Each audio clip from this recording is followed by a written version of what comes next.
You hate to see it if you're a G2 fan, but I still got faith. Niko is playing out of his damn mind. And he's got the P250. It's what we like to see.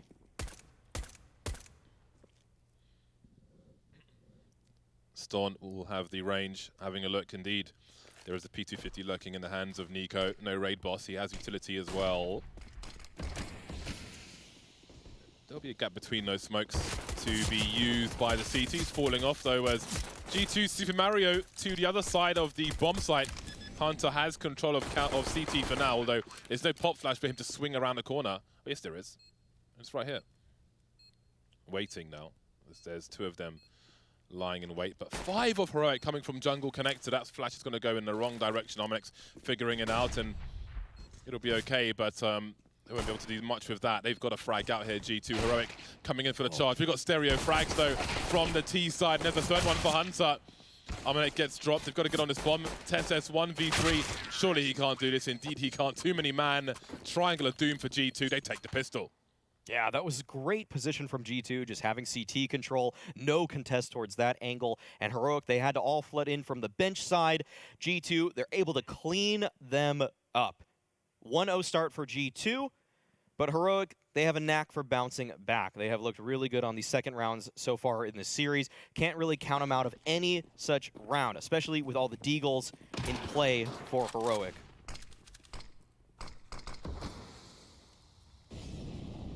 Very patient, KD, and I'm sure he will fire a shot at some point. There'll be a run boost into mid. You're just going to wait for the smoke to go again. Under the window would be an issue.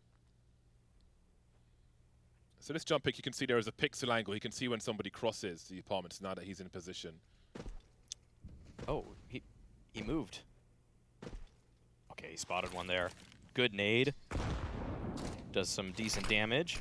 Uses his smoke a little bit early. This is probably what G2 wanted, to bait some utility here, knowing that Heroic have so few nades to work with, as there is now already a counter smoke on Cat, a counter smoke at the Van, and there isn't too much left for Heroic to work with, but there is a couple flashes, but Jax is able to find the opener. That's big, and now the B hit looked like it was coming about, but G2, I mean, they've been playing such a slow game all series, and this is no different. So what is this, a triple pump of sorts? Suggesting that they're heading towards a keeping Heroic spread out, as we can see. And they wait. And here comes the real execute, the third and final offering.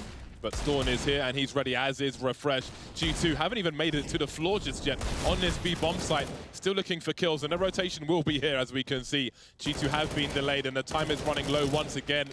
A familiar foe, the clock for G2. And they are really struggling to get the kills here, quite simply. Maybe too complicated around this second one. Hunter will be denied as Shush runs ring around the Rosie and out-duels him with the Desert Eagle as well. That's a frustrating start for G2, but a great round for Heroic. Yeah. Excellent hold by the players on the site from Heroic. The fact that they stay alive, knowing that G2 is not only fighting them, but the clock as well. So, very disciplined from Stown to stay alive for so long. And Refresh, he was such a pest on this site, playing around that site box. And G2, once again, are just backing themselves into a corner as the clock is becoming a huge foe in this series.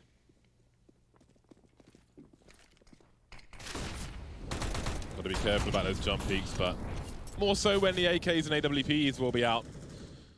G2 with a false start at the beginning of Mirage. Heroic find themselves in a strong position early. Storm needs his teammates flashbang. Maybe a miscommunication there. Things will slow down. They put the smoke up bottom connector. Look over the top. I was about to say G2 know their angles, but Hunter will get caught off guard. But Jax will trade, take position and a rifle, so that's a pretty good exchange of your G2. Oh, and she's playing right in front of the smoke at jungle. He's forced back off of the angle.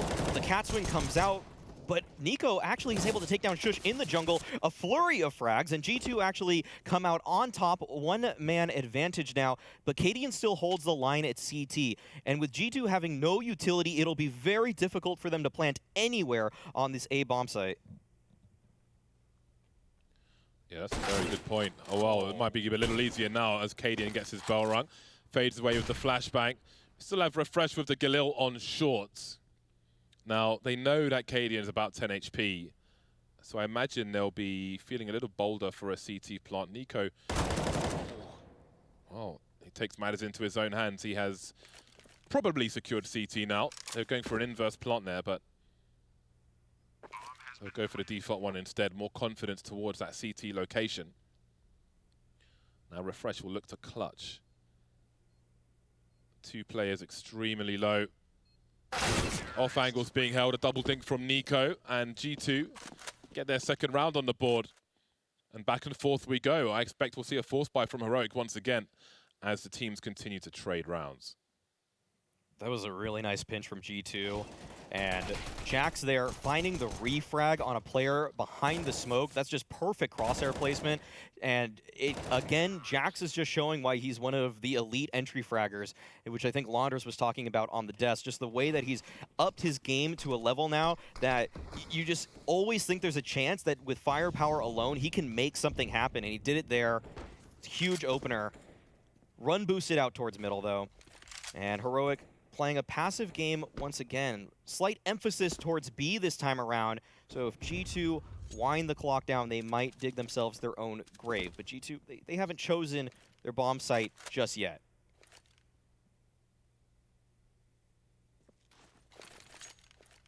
Smoke in the window. Lined up on the second highest part of the aerial. That goes horizontally. Run forward and release. Easy to do. A minute on the clock again. G2 have intentions with how they want to play the time. Again, Cadian may see a gap if Nexa chooses to cross. Flashbang will be easily avoided. So Cadian has the information, and maybe G2 are trying to offer something, but look at the instant response from Heroic. Very basic presence shown towards that B bomb site, and it's time to take some pot shots, take some gambles for Heroic towards this A area. Niko with the high ground starting to move in. They need more kills than this, G2 ideally. Could see Refresh from CT now, fade away, flashbang, and through he goes. And again, the kills are raining in for Heroic. 2-on-3 situation. Jax stuck at Apex here. And Shush, he's already on the bomb site, but the bomb is planted for middle. It'll be up to Jax to try to hold the line here. There's no real help that Hunter can offer him with this site player, so it's up to him in that regard. And the swing comes out. Hunter is able to find one. Jax falls at the Apex position. Shush with the tap, but Hunter playing a wise game. Jump spot there. Knows that Shush can't be on this bomb. And Shush, he just has to opt for the save at this point. He will keep that AK into the next round, but finally, G2, they're the first team to score consecutive rounds on Mirage. There we go. Now that we can see how the map will evolve, how the half will evolve, it will be eco territory for Heroic, but an interesting one with a Hero AK-47 in the hands of Shush. This could be quite interesting.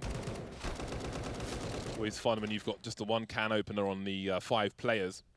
So we'll see what he offers. But again, with G2's comfort in the slow style, it may be difficult for Shush to have the impact that Heroic need in a round such as this. I've got a pop flash for him to swing. Refresh lining it up. There are 2 players, top mid. But again, how do you pick the right timing when G2 are willing to be so slow here? Niko once more lurking in the palace. 2 SMGs in the hands of G2 as well. And it is a slow start from G2. No surprises there at this point. Minute 20 on the clock. And they're just covering all the bases, looking for a play from Heroic. Refresh still holding on to that flashbang. Shush will go for a dry peek. Bottom mid. There's the flash used, and there's nothing doing. G2, they've gathered towards the B apartments at this point. Sound and Tessus are here towards Catwalk, making their way into the bomb site at this point, but there are a lot of flashes to make this difficult on them. And Tessus actually, through the flashes, through the flames, able to find one. Stown still on the site. He can look for more. Only able to get one.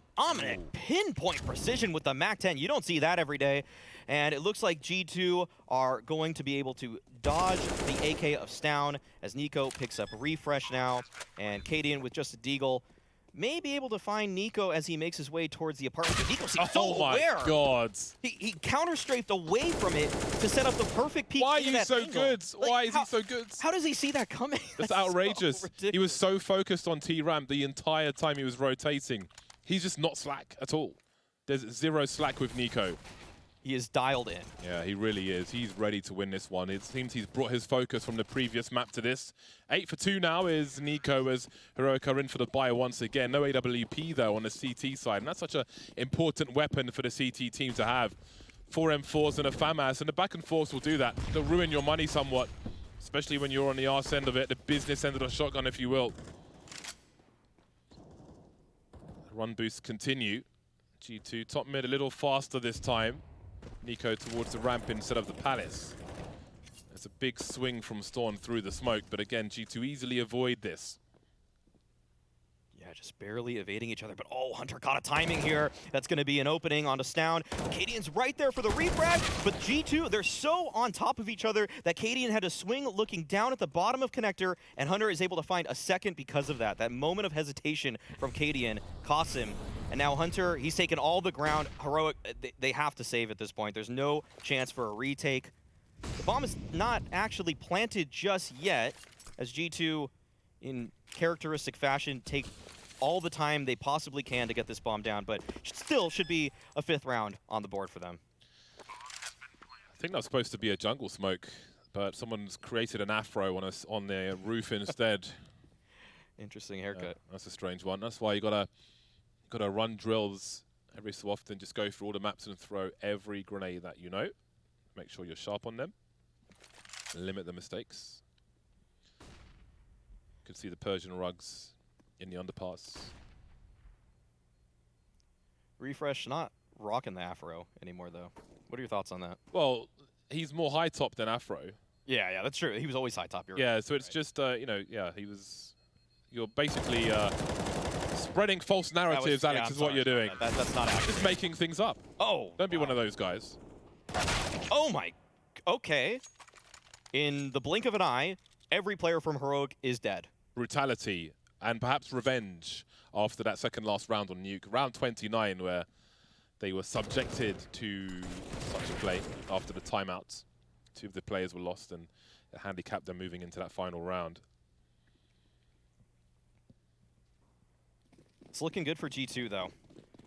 That mid-take from them, it's just so hard to play against for Heroic, not knowing the timings of G2 ever. It's something that G2 has been doing really well in this series, although they did great work on Nuke in terms of changing up the pace. They just didn't have the results to show for it.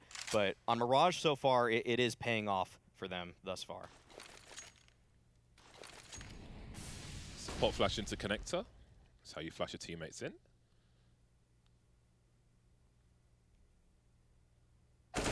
The slightest jiggle from Cadian, but Niko is just not the man you want to be meeting in the streets of Mirage.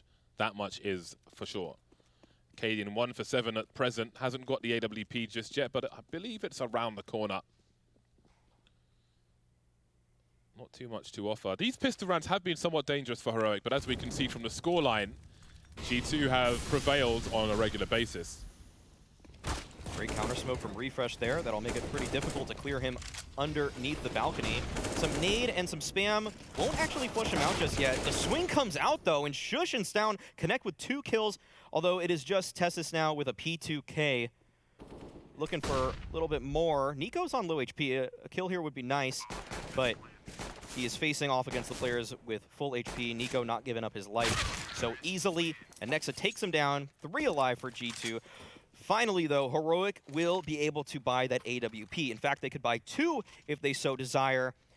And you can see that they may need to switch things up, as G2 have had a really nice start here on Mirage. 5 rounds in a row is quite some momentum for G2, but again, the scopes are out for Heroic, and maybe that is the difference maker for this CT side. Again, I wonder what the approach will be like from G2. We see the smoke on short now, and again, the run boost will almost make it there. Oh. Not today. Well, if they abandon it, they would be in trouble. But there is still some potential for a flick from Cadian. Perhaps there is some warming up to do. The 8th round for the first sniper rifles, plural, or singular, for Heroic. Minute 20 on the clock, still plenty of time. And there's more presence in mid from G2 now. They know the big buys are in, and it looks like they may be looking for a split of the B bomb site. In the meantime, Heroic making forward plays towards Palace. So if the timing is right for G2, there could be problems here. But there is a CT smoke, as you can see. A flash into the smoke and a boost as G2 position themselves to make the play. Armanek dives in with the bomb first, and there's no one else behind it. A free kill for Cadian. That felt a little bit disjointed, but Hunter might have a chance. Oh my to God. open things up. He takes down Refresh here, and there's an opportunity for a mid-round, but no, the bomb is actually too deep. G2 have to try to retrieve that, and despite all the kills that Hunter is finding here, they still don't have possession of the C4, and Cadian, he's holding the line. 35 seconds left. G2 will be pinching from every possible angle at this point, but they have to get the kills. And Cadian, he is finding too much success here for G2 to have any real chance in this. 20 seconds left, and it doesn't look like they can even feasibly go for it. It looks like they're waiting for Hunter to move into position on short, so it'll be a late one, but the Molotov to clear position actually limits their own push into the B bomb site, so very strange affair for G2. Hunter now will have to move away with the AK-47. Heroic survived the first test, their first real full buy in this game, and both AWPs will survive. AK-47 for Tessus as well. Cadian instantly starts to catch up once he has an AWP in his hands. 4 for 7 now. First round in a while for Heroic. We'll see how G2 respond. Simple enough affair, looking for the split of the B bomb site, but that smoke that was deployed by Heroic at the end of the B bomb site towards short really slowed things down. 9th round here. Map number 3, and Cadian getting aggressive towards ramp. Oh, Niko, he showed a shoulder, and Cadian takes his life because of it. Great reaction, and Stown gets a kill on the other side of the map, but Hunter, he's been activated. He's out of Palace, but Shush is quick to quiet him. Yeah, really trying to make a difference for his team. You can see Refresh in an awkward spot, choosing to fight it out with Jax. All of a sudden, Nexa is alone. There may be another buy in the next round for G2, but Nexa would love to do some more impact here. To the money for Heroic. They haven't got all the money in the world. And Nexa's got all the time in the world for now. But it won't remain that way. Jumping onto the bench at the wrong time. Refresh gets a free one. And Heroic get 3 as well. That's a bit rude. Just tossing the molly at the very end. This is a great shot from Cadian. And Stown as well made the one-way in window by throwing his molly to counter the fast window smoke from T-Spawn. The AWP seems quite useful to shut down Niko's efforts towards the A bomb site because he's been lurking, causing problems, out-dueling the riflers. But when the AWP is in tow, then perhaps a different approach is required. And there is a G2 timeout perhaps to discuss this. He's been so effective early in this map, across the last map. But if it's the AWP that stops Niko, then how do G2 tune things to the approach of Heroic? This is one of the times I actually wouldn't hate to see G2 putting Niko on the op. Honestly, the best way to sometimes counter an op, flash him off his angle, wait for the re-peek with your own op, and take him out with ease. And it'll actually be Armanek who picks up the op. So this is a change-up for G2 because Niko has generally been their T-side opper. And it looks like it's spawn-based, though. So Armanek will look for something early on. He's not going to find anything at Con just yet. Pop flash being held for the B apartments. And again, G2 with some presence in mid. So we've got Storm posted up in B apartments, and Cadian will be towards A as per usual. Not looking to the ramp this time. But where's the AWP of Armanek? He's still focused on connector. He is waiting for that peak, as you can see. Waiting for Curiosity to take over, but Heroic's setup right now is different to what G2 are hoping for. Pop flash through connector, and there's no response, no gunfire. But that could suggest that somebody is in connector, and they're not. And indeed, that will cost some utility. The exchange continues around connector. Very crucial area to hold, but Heroic have chosen not to put a person in there. But they will throw some nasty grenades in there instead. Looks like it'll be potentially a connector burst. Oh, that is a well-timed Molotov from Cadian to upset the G2 push here. There is so few nades left for G2 at this point. They have to just try to get this bomb down and get into post-plant positions. Flash towards CT comes out. Cadian has no vision to stop the plant. It's a 5-on-5 retake on this A site. Oh, the jungle position is not broken. Even if it was, it's still going to be hard to deal with because G2 have taken possession of it. This is going to be a difficult retake for Heroic. They've got to force their way in from CT. They've got 4 of their 5 players there with Refresh on a late lurk. Jack's playing around triple. There is the opening kill, though, from Shush, and there's going to be a war of attrition once they start to cross. You can see the swing now. They've both made it over. Refresh needs to get activated as well. But look at the kills from Hunter. What? Absolutely disgusting. A nasty 180 as well. And it's so expensive for Heroic as G2 make it to 7. How does Hunter do that? All from the same position, 4 kills, stops the push single-handedly, and now Cadian has to retreat. He saves the op into the upcoming round, but that man on your screen right there is a hero for G2. Just another day in the office for Hunter. Launders was saying it. This guy could have a claim for a top 5 rifler in the world position, and I think a round like that gives you a very strong case to believe such. Beautiful. Really beautiful from Hunter. But the double orbs are back for Heroic. They had money in the bank. And again, Storm has an angle over the smoke, and he may catch somebody off guard again. We can see the run boost being attempted. He sees the foot at the top of his scope. He knows that somebody has crossed. Aggression from Heroic towards the ramp. The Brazilian YouTube setup, as I like to call it, but it seems Shush will go beyond the angle. Little fear being shown by Heroic. Very proactive. 1 minute 25, and they've got Shush at a ramp. Niko baiting out a smoke here. Not that much utility for Heroic this time around. If G2 are able to safely get on a bomb site, you can expect a similar result to the previous round, where there's just not that many options for Heroic, because the double op, despite how strong it is in the default in the early round, it's not easy to pick apart a bomb site once the T's have already set up inside of it. Once again, G2, I mean, they're taking map control so safely, using all of this utility to slowly inch up and gain more and more space. Heroic, they've settled into the B site, though, and this might actually pay off for them. Once more, the B split is attempted. Quick re-smoke of the connector position, and here comes the charge. Cadian with a very nice angle. Can avoid the flashbangs as well, but again, trying to hold down 2 drops, trying to offer some support. And how about this? Look at the frags raining in for Heroic as they look to make a 4th round. Hunter now 1 versus 3, punctured by Storm. There's that 4th round on the board. 2nd AWP collected. Cadian very satisfied with that.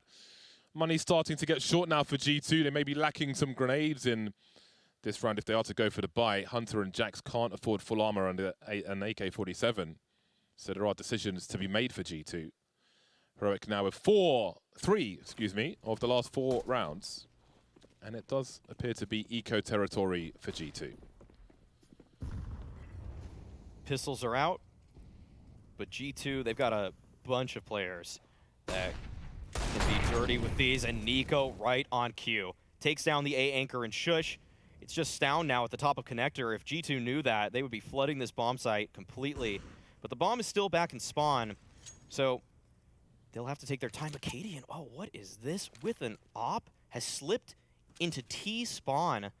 He'll be on the flank with an op. This is such an interesting position. You don't see this very often. Stound set up towards CT. Deagle shots ring out for Niko. He's not able to get the kill, though, and Stound just continues to hold the line. This flank from Cadian might not even actually matter in this round, as everybody from G2 seems to be falling on the bomb site itself. There's a chance to plant the bomb with no one covering short. Niko trying to find... Ah, that's an angle. That is an angle. Definitely one to practice at home. Very, very measured indeed. Now... Has Cadian, was he just spotted there? Looks like he may have been. Still, Tessa's looking for the lurk. Oh, Niko actually has no idea. Nasty surprise for Niko. Nexa has little to lose here. try and do what he can, but Tessis is ready to respond immediately. So the bomb planted for G2, 1 kill, not too shabby, but Heroic are on the catch-up. 2 rounds behind now, and it seems hard since they've had these 2 AWPs for G2 to stop them. Yeah, other than getting onto the bomb side and hopefully playing a really just well-thought-out post plant with a great setup or positions, it's been picking them apart. You can see that in this round here, though, G2, they didn't have all the utility that they normally would on a gun round. So Stown, he had a field day there at the toll booth. He was standing guard, and he really was on point with his shots. I don't think he missed anything, actually.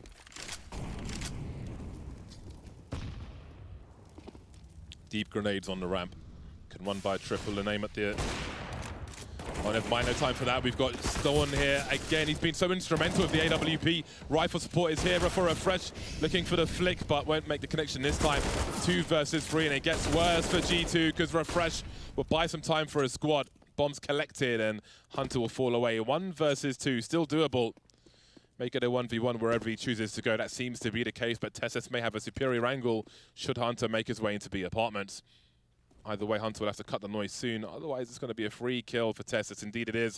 Very quick on the rotation. Hunter never expects him to be there.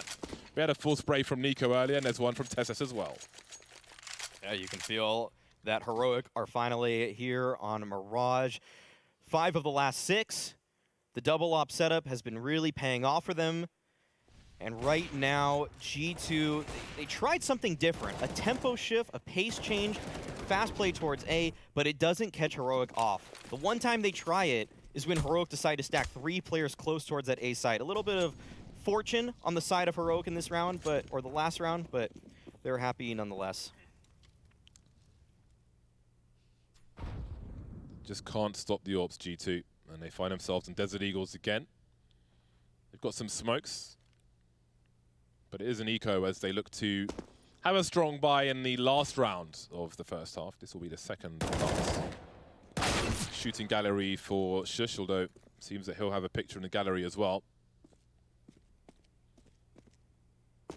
Now, there's no CT vision for Heroic or Presence, but G2 don't know that quite yet. You can see they are being very careful.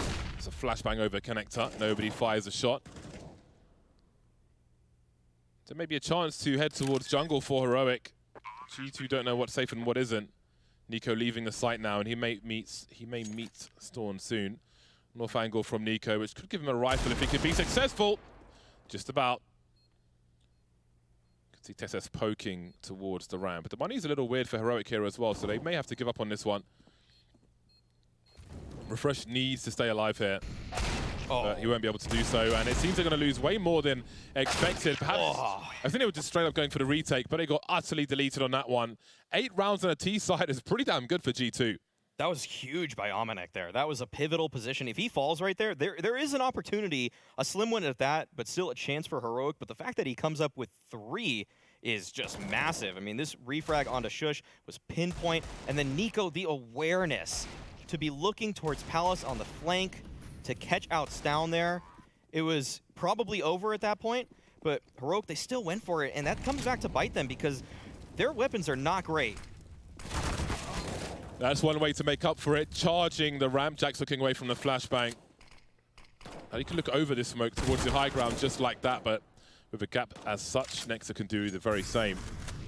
If it lands a bit closer to the ramp stairs, then maybe some one-way action there. 4 versus 4 now as G2 wonder about the map, and we can see that Tessis has made his way into the B apartments to try and make up for the shortcomings in the buy of Heroic with position and information. Shush alone towards B as Cadian is in connector. Sorry, Shush alone towards A. Cadian in connector with the AWP. Got a 2-man setup with Refresh watching the underpass. Hunter wonders about it. This is a dangerous angle for Tessis. If somebody wants to challenge him, he could be either side. Very awkward for a team to deal with without losing at least one player. But with him so deep, there may be a charge into the bomb site afterwards, but how close will they be together in this push? We can see Amanek is a lot further up than the rest of his teammates. G2 surrounded now. Niko, spatial awareness again, delivering. But will it be enough for a 9th round? Septitessus turns though, and that is just the least optimal timing. Amanek with a freebie, and that is the entire site for G2. It's the last round of the half though. Heroic will be going for this one, but there's no nades, no kit. Cadian's got to do everything. He has to find an opening. G2 have to just hand him something on a silver platter at this point, and they've dug into some great positions. Niko's actually on a flank of Market at this point already. That's going to be really tricky if it even comes to be a problem. But Amanek, great location, and Shush, he finds just one. But G2 are able to accomplish 9 rounds off the back of a phenomenal half by Hunter. Very solid half of Counter-Strike indeed. Niko also playing like a beast, but can Heroic upset the apple cart once again? Let's find out after the break.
Six to 9, one of the more interesting scorelines at halftime, because if G2 win the pistol, it might start at 12-6 for Heroic in terms of buy rounds. However, if Heroic win the pistol, then it may be a tied score before the first buy round is in for both squads.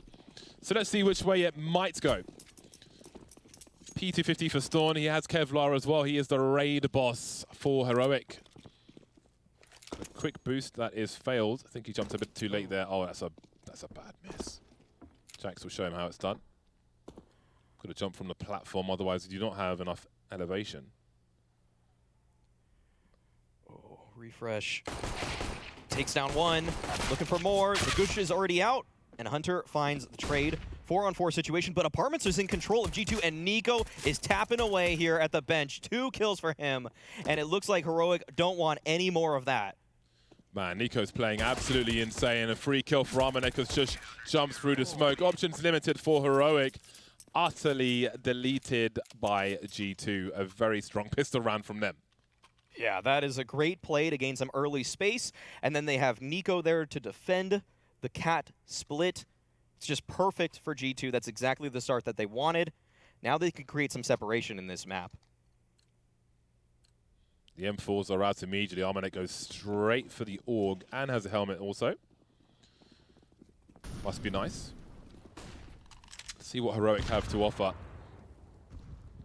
Some anarchy towards A. Well, that AUG has come in very handy indeed. There is the bomb as well. Amanek says hello and goodbye almost as quickly. Now there is Shush with the MP9 at the fireboxes. He has a smoke as well. Now, he could try and jump on the boxes and have a one-way, but Hunter could also simply deny him of the opportunity. A brief one. Not enough damage done there by Heroic as they might have liked. No bomb plant. And indeed, we are heading towards that 12-6 scoreline. Yeah, Deagle comes out for Shush, but this position from Amanek is surprisingly effective in situations such as that, when there are pretty much just pistols against him. And now, at 11-6, not too much danger here for G2. Likely to just build a little bit of economy. Amanek, once again, abusing the power of the AUG here, as he can just fight any pistol at range. Good nade from Niko. That might follow up. Nice kill onto Tessus. And all in all, G2 really no sweat in this round just yet. They've taken so much space. They even smoked the deep end of underpass. You don't always see that one, but it'll take a lot for Heroic to take anything back. So Shush, really the only win condition in this round with the Deagle here. And that's a nade that doesn't quite connect. Hunter just snipes him with the MP9, so that's the Deagle down. Although Heroic do seem like they want to end up on this A site, although there are 4 G2 members here. Hunter looking for even more with the MP9. But he doesn't fancy his chances against the P250. So he lets his cousin do the talking. Nexa spots the players towards ramp. Niko decides to take the duel, and it looks like it was almost a completely clean round for G2. But Refresh will have something to say about it with the 30 seconds that remain. 12-6 it is. It will have to be done the hard way for Heroic. The T side now will be a challenge for Cadian to be as effective with an AWP, and he will opt for the AK-47 on this occasion. And some teams do go 5 AKs on the T side, but maybe he has intentions to steal an opportunist AWP from his opponent. They have half the score of G2. It will be a long road back, and it begins here. First buy round for both squads in this second half. Got a flashbang over the top. Cadian, though, has intentions towards Connector, but today he'll be denied by the likes of Amanek. There is the AWP, not in the hands of Cadian for now. Looks like it's going to be the full A play coming out. Heroic, they're taking a lot of space early on, but they haven't smoked stairs, and Niko will just peek on out, takes down Shush, 3-on-5. But do they know about Nexus' position behind Triple? This could be instrumental in stopping the rest of this hit, this play from Heroic. Flash should come out to support him, but Stown is able to survive that one, and he's able to bring it back just a bit. Ooh, Tessus has got the bomb here at the stairs. Yeah, this is so risky, and it's fully in the grasp of G2 now. Yeah, I think they're just lacking personnel there. Risks had to be taken on this occasion. They're not going to work out for Heroic, but there may be a chance to do something about it. 2 versus 4. The longer this goes on, the worse it gets. The more G2 players are in stronger positions, and the harder it is to trade the kills. Refresh now alone, 1 versus 4. I think it goes from a round win to focusing on trying to take some guns away from G2, make them spend money in the rounds to come. Trying to find himself a 1v1. Nobody's showing just yet, though. You can see G2 just jiggling every so often. And that bomb ticks there like a prize. But there'll be few prizes for Refresh in round number 19, as he's in a lot of trouble. But he is closing in on that bomb. 25 seconds. He sees the barrel of the gun for Hunter. But who else is around? There's the headshot. 1 versus 3 now. Refresh, hold on a second. 16 seconds, collects the bomb. No peek from Connector. Jumps and sees Amanek taken out of the sky like a pigeon over the Lebanese skies. Well put, James. Amanek, masterful round with the op there. That last shot, particularly nice to make sure that they stop the bleeding, that Refresh doesn't find any more damage, let alone find a bomb plant there to bolster Heroic's economy moving forward. And at this point, it's getting pretty desperate, and we see that replay there. That's a great tracking shot from him. Got to give Amanek a lot of credit. He has stepped up for G2 as they have needed an op presence, and he has delivered.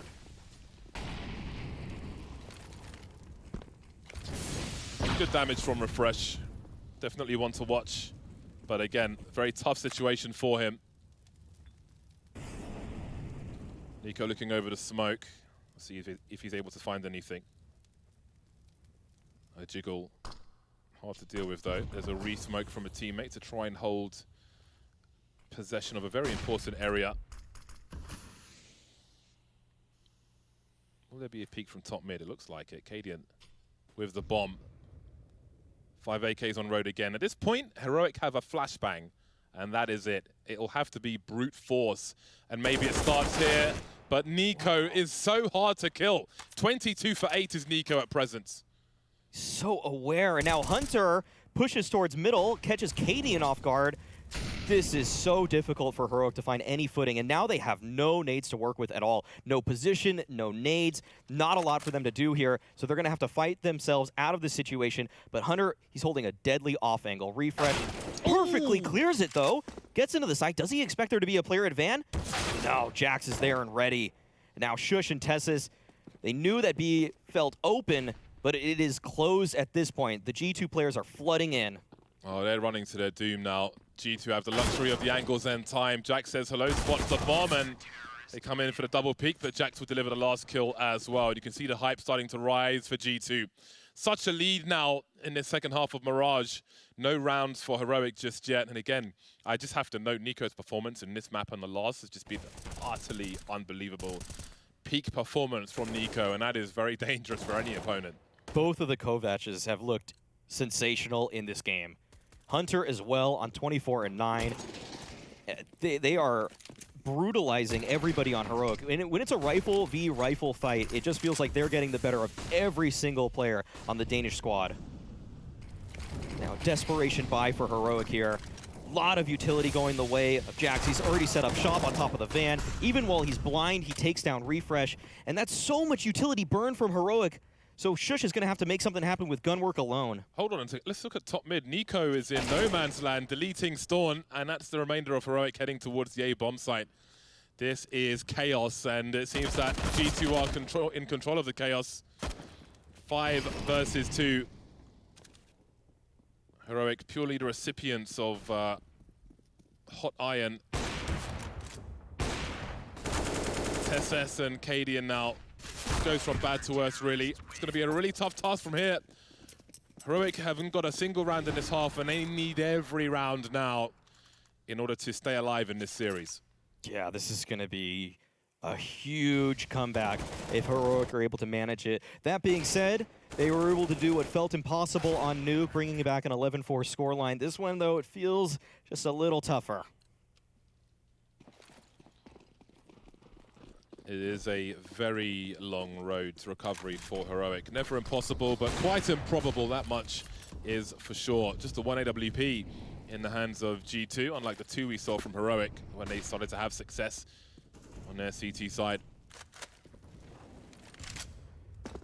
And Incendiaries are down. Any early intentions towards B thwarted, but presence is certainly being shown. Heroic have a lot of control of the mid position. G2 try to fight for connector. Smoke's up bottom and top. Angles being covered by the smoke to allow Heroic to try and pull more players towards this B bomb site, but they've got the potential for a split as well. 3 in mid still. See if they choose to pursue. Heroic have made their way into the window, as we can see. Next will creep back through the crawl space, have a quick crouch peek towards the ladder room, but he has to assume that somebody could be in Cadian's position. Oh, wow. Refresh getting right in the... Jax getting in the face of Refresh. But Cadian, he gets the better of the opposing IGL towards window. But it's all in through connector, and Niko is here and waiting. But he can't find anything. Tessis takes him down, and now Heroic, they've gained some space. Ominek, though, still at toll booth, able to find one. Headshot angle being played by Tessis. Will be able to snipe Ominek back. Now, Jax and Hunter, there's an opportunity for a retake here, but Heroic have set up great positions. Yeah, no smoke for a defuse. Frags will be required. The crouch peek from Jax is a little too slow. Easily dealt with by Storm.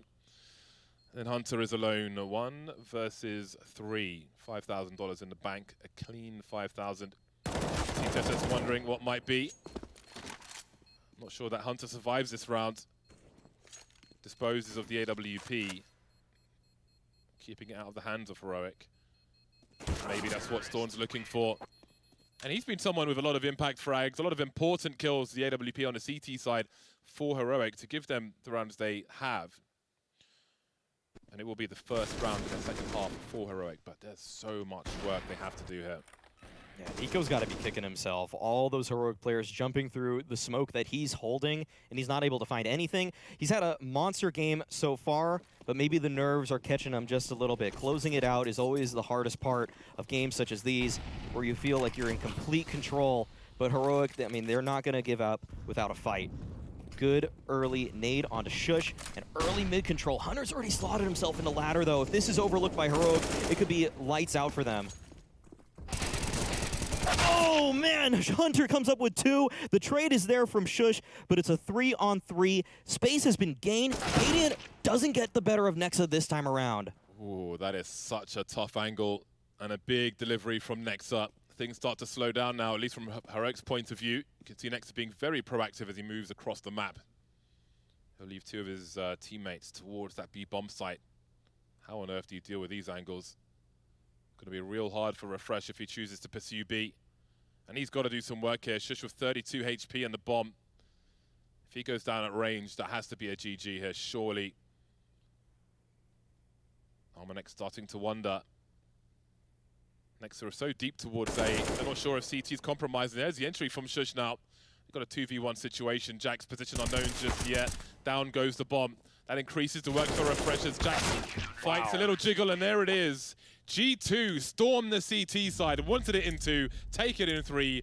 A great performance from Niko that comes out with a W as well. Not always the case, but certainly on G2, today it is. Huge credit to Hunter and Niko, but also credit to the game plan from G2. They put together a great T side there that involved pacing, just strategy, so much utility, well placed. Overall, excellent job by Nexa and company. As Maui and I move further up the leaderboard, we can just about see Freya in the distance, just about see her enough to throw to the desk. Crying in Preds. That's what's happening over here on the desk. Unfortunately, we were wrong in a predictions department, but Heroic aren't down out of the competition just yet. They may be taking the lower bracket run, potentially. But we've got to give some credit to G2 for this one. It was kind of a story of the hot start for them on the first 2 maps, but here, an even more fiery CT side to be closing things out for them. So where did we see G2 really coming into this one in that second half? I'd just like to say first, this is like, you know, maybe number 3 and 4 teams in the world right now. Maybe not exactly by the rankings, but in terms of every other team that they beat going up against each other. So this, I think for both teams, shows where they stand with each other, which is enormous because of how good they've both been. And yeah, this is an incredible win for G2 and just one best of 3 considering they haven't, again, for the new viewers, played since DreamHack Open Fall back in like October or whenever it was in 2020. Yeah, it was definitely delivering for the G2 side at the very least. And it's something that we were kind of questioning coming into this one, Lex, is the identity of G2. I think this was kind of a tournament that had their proving grounds in terms of how they've been resurging as a team, the new roles and such coming into it. And it's impressive to see it paying off for them. Yeah, and honestly, I think Maui said it best. It really just seemed to me to be an incredible game plan out of G2. And honestly, just talking about the vetoes before we even went into the first map, it really seemed like this was an obvious, you know, you could sit down, look at both teams, look at their permabans and understand, okay, these are going to be the maps that we're going to be playing when we actually, you know, have the match. So considering you had such a long break and long preparation time coming into this matchup, I'm not surprised that G2 had Heroic's number here today. But I think beyond just like, you know, strategically speaking, playing a really textbook game and a really, you know, solid game plan against Heroic, I think individually speaking, everyone on G2 was playing an exceptional game of Counter-Strike. Yeah, we can talk a little bit more about those individuals as well. I think we do need to bring up Hunter in this last map of this best of 3 series. We talk about his consistency as a player throughout some of the matches that we've seen so far at Flashpoint 3. And again, he delivers on Mirage. Yeah, it's just proof that this game is about genetics at the end of the day. Deal was right all along. And I mean, like, he's got that Kovac blood. Like, True. Thing is, he's not the same player as Niko. I mean, I don't see too many similarities there in the way that they rifle, or how people have talked about them, or where their places in the team historically, or like how, you know, Hunter will shift around roles and stuff like that. They're not very similar, but in terms of just how much impact they have, they're almost identical. Sometimes the joke is, you know, Hunter's cousin. Sometimes the joke is Niko's cousin. And that's because in matches like this, you see that he was the focal point as a star player of the team and was so reliable on rifles that he was almost always getting 2 kills. And I mean, there was pretty much no better player to talk about. Niko had a great series, but some of these moments from Hunter were just unreal. Yeah, and I think like we go back to even like Inferno. We talked so much about Jax, and just every single player on this roster contributing in big ways at different points in this series. Omnic throughout, I mean, has been taking the op role on both sides at points, and honestly, that is to me seeing how comfortable they're starting to fill into their roles. Not just like in terms of the op itself, but Jax, finding his footing and being a really effective entry fragger. I mean, that kind of stuff is just, if you're playing G2 at any point in this tournament, it should just get scarier and scarier.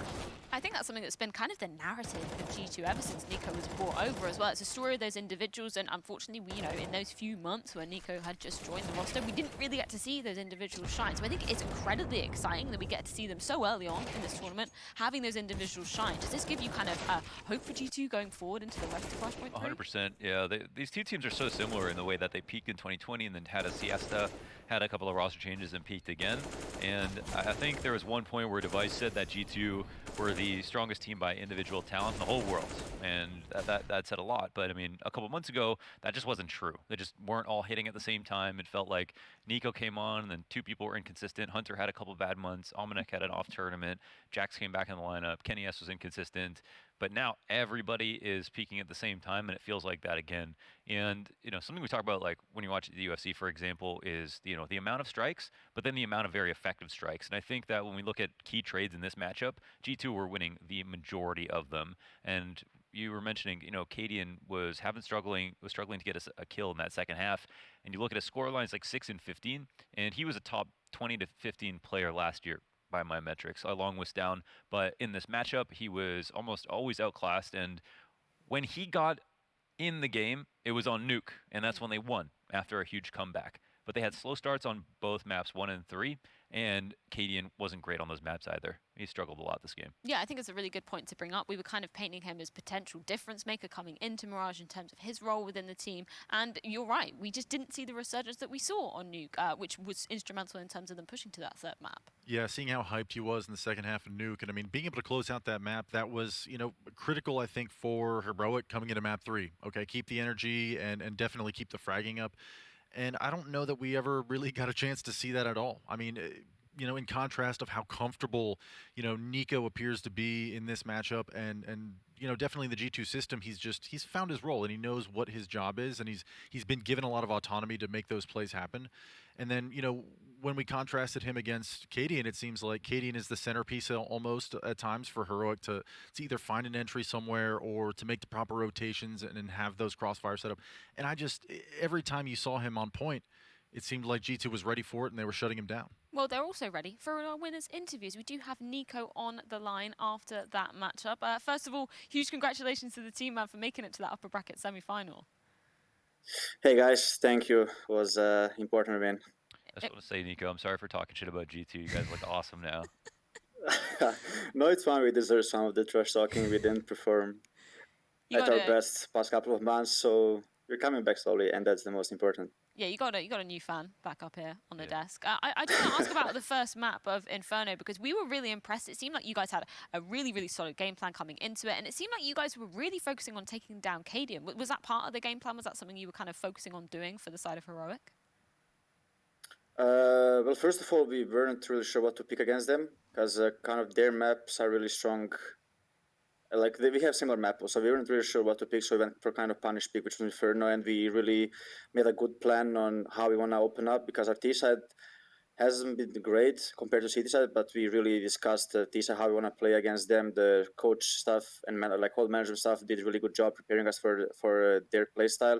And on the other side, we also knew that they're going to watch us play, and they know that we don't really play up that much on T-side, and we were expecting Cadian to run around the map and search some picks, so we were really ready at any point for him to do those kind of plays, and we would just punish him most of the time. So I think it all came down to our preparation, and it worked out really well. And obviously, Jax popped off huge times on Inferno, especially at the start with those entries on Banana, so that helped us a lot as well. Yeah, you guys haven't actually played against Heroic at all. You weren't even on the lineup the last time that your team played against Heroic. How much experience did you have at all versus Heroic? I can't even remember, when you were on FaZe, was there any experience there? Like, have you run into this lineup before? Not in this lineup. I played in FaZe versus them last time. I think we won But like we had a bad experience on practice. That's what I can tell you. Like okay. they smashed us on train, I think, really hard. So it wasn't great. It wasn't. We weren't like overconfident playing against them. Maybe that's what helped us as well. But we knew that they are a really strong team, and but we also really showed up big times this game. And I think this is our potential, that what we have shown this game. I think this is also one of your strongest wins in like this. It's not a streak necessarily, but you guys have won like 90% of your games, beat a lot of teams in the top 10 recently. Can you talk about where Heroic stands on that list versus some of the other CIS teams and how big this win was versus Heroic versus a team like Gambit or Navi? Yeah, as you mentioned, like ever since the start of this year, I think we only lost like to Gambit 3 times, and then we lost once to Fury. I think that was it basically for the whole season. But I expected a kind of harder game against Heroic. I mean, obviously Nuke went really like deep, but even on Mirage, I expected a harder game. Even on Inferno, I think we could have closed the game much earlier, but we didn't. But we felt pretty comfortable playing the like whole time versus them basically. I'm not really sure like how I can rank them. I mean, they're definitely top 3 team right now. It's like Gambit, Navi, and them. I'm not sure if they're better than Gambit and Navi right now. We felt much worse playing against Gambit because they have, I feel like, much better fundamentals and they punish your mistakes much better. So, and we also had a really bad experience playing against Navi in this lineup. So, yeah, I would compare them just like. I mean, I would rank them right after those 2 teams. I would say. Awesome. Niko, congratulations. Hell of a series. I guess I had a similar question to Launers, but in relation to Flashpoint 3, we've seen all the teams here play. Has anybody surprised you here at the event? And considering, I mean, you guys just knocked off what would be in my eyes, the top contender, coming into this event, and a lot of the predictions from the other analysts put Heroic at the top of their lists. Is there anybody else that, you think has a chance besides you guys at meeting you in the grand finals maybe? I think that's Astralis. I think people really underrate Astralis nowadays. I think they're still going to be a really strong team, even though Device left. I think they still have good fundamentals, and it looks like that Magis is also finding his form. And I think if Dupree finds himself in the new role that he has, I think they're still going to be strong. But other than like other teams, I can't really say much. I think FPX is also a really strong team. I'm not sure how deep they will go, but I think they're also on the right path, at least with this new roster so far. So yeah, if I have to choose one, I would go with Astralis. I think they're going to have a deep run in this one. I only have one more question, Niko. You seem to be in a different room every time we do an interview with you. How many homes do you have? No, it's the same hole. I just moved to a different room now. I kind of created just like the gaming room, so now I'm here. Nice. I wanted to touch on what you said about FPX, because obviously we're going to see them playing NIP in the next game as well. You'll be playing the winner of that in your upper bracket semi-final. So do you think FPX have what it takes to be taking down NIP with Device on the roster? Well, I'm not sure what to expect out of NIP, to be honest. They didn't have a great game against Anonimo, but also they had some issues. So I'm not sure how to rate them right now. While I know that FPX is a solid team right now, so I think it's going to be one hell of a game, that's for sure. And if I would choose, I'm just going to go with FPX because also Emi is our good friend, so we are cheering for him definitely. Well, Niko, thank you so much for your time. Huge congratulations on that win once again, and we'll be seeing you in the upper bracket semi-final. Thank you, guys. See ya. See ya. Always great to get to catch up with Niko, even though